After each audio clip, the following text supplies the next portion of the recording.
O dia de hoje nos convida a refletir sobre a memória das vítimas da escravidão e do tráfico transatlântico de escravizados.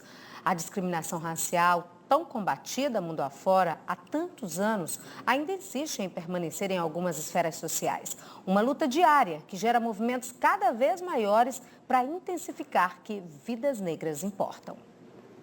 Uma ferida histórica. O racismo pode se esconder ou se escancarar.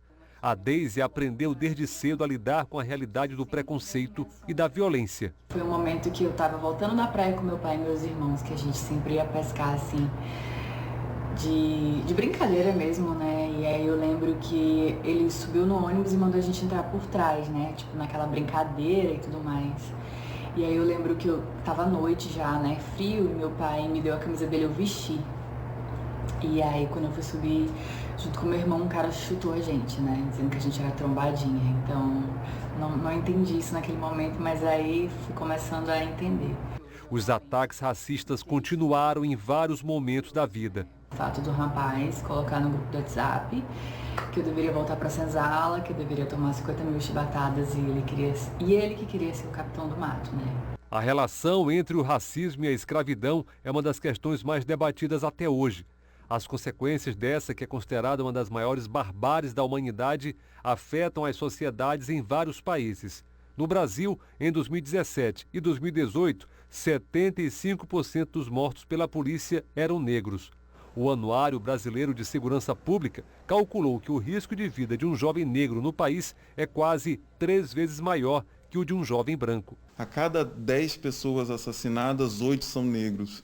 A gente percebe também que não só durante a pandemia, que teve a sua primeira vítima, uma mulher negra, empregada doméstica, mas em diversos setores da economia, da academia e até mesmo da saúde e segurança pública, as maiores vítimas, né, são a população negra, o que faz com que demonstre que a questão no Brasil deve ser racializada e deve haver uma reparação histórica com a implementação de políticas públicas, que não sejam somente as cotas raciais, mas diversas outras, para ajudar nesse desequilíbrio dos números que existem perante a população negra. O advogado Carlos Renildo foi vítima de preconceito no exercício da profissão, segundo ele, por policiais militares. No momento que eles foram levar, né, o meu cliente para a viatura, eu me aproximei mais uma vez e fui falar, né, com o responsável daquele momento, daquela operação, acho que devia ser um sargento, e aí foi quando eu fui fazer uma pergunta para ele novamente e foi quando ele pediu para que eu calasse a minha boca, que ali não era meu lugar.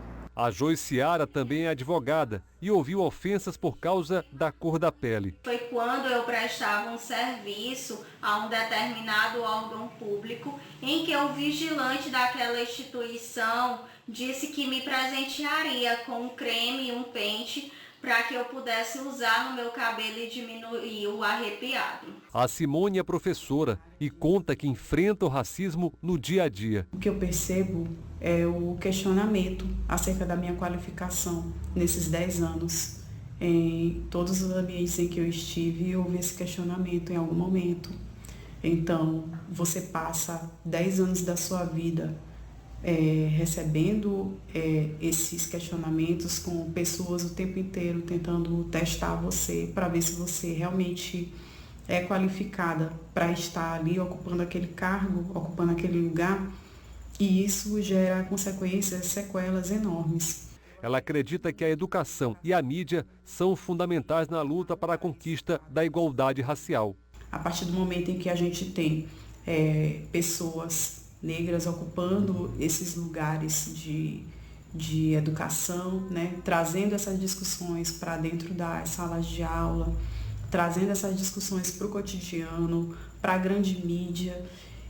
Então, são questões que têm que ser abordadas, porque são sequelas de algo muito maior que faz parte do nosso passado, não adianta negar, que é a escravidão. Para reforçar a luta por respeito e reconhecimento, a OAB criou a Comissão da Verdade da Escravidão Negra no Brasil. O objetivo é fazer uma reparação da história do povo negro aqui no país. A Comissão da Verdade da Escravidão Negra no Brasil, da OAB, tem como função a recuperação de histórias negras, sejam através de heróis e heroínas que estão invisibilizados, a preservação de locais sagrados e históricos para a população negra e a demonstração de que a história precisa ser contada, ou seja, a Lei 10.639 ela tem que ser aplicada tanto na escola quanto nas universidades para que a gente possa, através da educação, quebrar essa estrutura do racismo. Nesta quinta-feira, 25 de março, é o dia em memória das vítimas da escravidão e do tráfico transatlântico de escravos. Segundo a ONU, mais de 15 milhões de pessoas foram vítimas do tráfico transatlântico de escravos durante mais de 400 anos, que são considerados um dos capítulos mais sombrios da história da humanidade. O objetivo da data é aumentar a consciência sobre os perigos do racismo e do preconceito. O Maranhão, assim como todo o Brasil, é muito racista. O enfrentamento disso se dá através de diversas formas, seja através da representatividade, da oportunidade, mas principalmente na igualdade de direitos.